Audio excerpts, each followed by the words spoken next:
So what did the New World actually sound like to the first Europeans who saw it? We're going to explore those very first words, the ones that promise to kind of paradise on earth, a sign of divine favor. But we'll also see how those words, right from the get-go, crashed into a much, much harsher reality. And we're going to do this by listening to the people who are actually there, in their own words. Just let that sink in for a second. This isn't like booking a flight. This is you, climbing onto a rickety wooden boat and sailing off the edge of the map into a place that, for all you know, might as well be another planet. Holding on to that feeling, that leap into the total unknown, is going to be really key to understanding everything that comes next. All right, so to get our bearings, we're talking about a pretty intense century-plus of exploration. It kicks off with Columbus in 1492, then you have Jamestown in 1607, and hot on its heels, the Pilgrims in 1620. These are the big moments we'll be pulling from. And that really brings us to the biggest question of all. Why?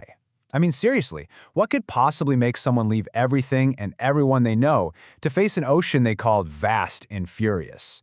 Well, the answers are pretty different, depending on who you ask. See, on one hand, you've got Columbus. His whole trip was backed by the Spanish monarchy. It was a national mission. Think of it as being about glory, new trade routes, and of course, gold. But then, fast forward about 130 years, and you have the Pilgrims. Their journey was deeply personal, a desperate search for the freedom to practice their religion without persecution, headed to the same part of the world but for reasons that could not be more different. But here's the thing. It didn't matter if you were sailing for God or for gold. Every single one of them had to survive the same enemy, the Atlantic Ocean. And believe me, their stories of that crossing are absolutely terrifying. William Bradford, who would later become the governor of the Plymouth colony, he just paints this brutal picture. The Mayflower is getting hammered by storm after storm. The ship is leaking everywhere, it's being shroudly, which is an old way of saying severely, shaken to its core. And then, right in the middle of all that chaos, the worst possible thing happens. A main beam, one of the huge wooden supports holding the whole ship together. It just gives way. It cracks right under the strain. Think about that. You're in the middle of a raging sea, hundreds of miles from land, and your ship is literally breaking apart beneath your feet. That should have been the end of the story. So what do? Well, in this just unbelievable moment of quick thinking, they remembered they had brought this great iron screw with them from Holland. It was basically a massive, primitive version of a car jack. In the middle of the storm, they somehow managed to get this thing in place, crank it up, and force that massive cracked beam back into position. It's this incredible feat of engineering born of sheer desperation. And it worked. They patched it up and decided to just keep going. But you know, it wasn't just the physical danger. It was the mental and spiritual terror. This line from Psalm 107 was one that sailors knew by heart, and it perfectly captures that feeling. One minute, you're on a wave so high you're touching the clouds. The next, you're plunging into the abyss. It wasn't just a storm of wind and water. For them, it was a battle for their very souls.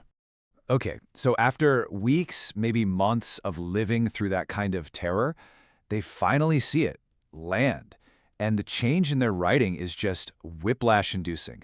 It goes from absolute fear to just pure, unfiltered wonder. And what's so wild is that you can read Columbus's diary from 1492 and then read Captain John Smith's account of Virginia over 100 years later, and it's like they're reading from the same script. Both of them are just completely blown away, ravished even, by how beautiful and lush everything is. Trees that touch the sky, fresh waters, it's intoxicating. And Captain John Smith, wow, he takes it a step further with this line. He's not just saying, hey, this is a pretty spot. He's saying that God and nature literally collaborated to design this place specifically for humans to live in. That is a heavy, powerful, and as it turns out, a very foundational idea. Of course, this land wasn't empty, and Columbus, he was a meticulous note-taker. He describes the native people he meets, how they're generous, how they seem timid, and, critically, how they don't have iron or steel weapons. And then there's this last line, that they believed he and his ships had come from the sky, an observation that really tells you as much about Columbus's own worldview as it does about theirs. So you've got this breathtaking new land, you've met these new people, now what? What's the point of all this? Well, the motivations were this messy, complicated cocktail of deep faith and cold, hard cash. You have to remember, when Columbus wrote back to his sponsors, the King and Queen of Spain, He wasn't just writing a travel journal. He was writing a business prospectus. He's not just describing the scenery, he's listing assets. He promises them as much gold as they could possibly need, spices, cotton, and even the people themselves, without number, are presented as another resource to be tapped. And then he wraps this whole economic pitch up with a theological bow. He frames his incredible discovery not just as good luck or good sailing, but as proof that God himself was blessing this entire venture, and by extension, blessing Spain. It's a powerful combination. Now, contrast that with the Pilgrims. When they finally hit dry land, it's a completely different scene. For them, this moment is all about spiritual relief. There's no talk of spices or gold. Their very first act is to drop to their knees and just thank God for getting them across that vast and furious ocean alive. So these first accounts, whether they're focused on prophet or on prayer, they were so incredibly important. They weren't just personal diaries. They were, in effect, the first drafts of the American myth. They were writing a new story for a new world. And here's the kicker. These stories went viral, 15th and 17th century style. They were printed up and passed all around Europe. These glowing reports were basically the most effective recruitment posters imaginable, painting this picture of a paradise just sitting there waiting for people to come and claim it. But that promise of paradise, it was an illusion. The reality on the ground was unbelievably brutal. Just look at this number, 38. Out of 104 colonists who landed at Jamestown, only 38 were still alive after the first year. In that same place John Smith called a frame for man's habitation, almost 2/3 of the people died. That beautiful, abundant land of wonder required something far more basic to survive: brutal, back-breaking work.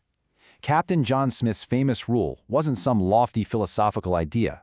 It was a desperate, practical order issued to stop the entire colony from starving to death. And that really leaves us with the big, lingering question, doesn't it? These first voices we've heard, they launched this powerful myth of a new world paradise, a land of endless resources, divine blessing, and a fresh start. So how did that incredibly seductive promise, that first story, end up shaping the complex and often violent reality of the centuries that came after?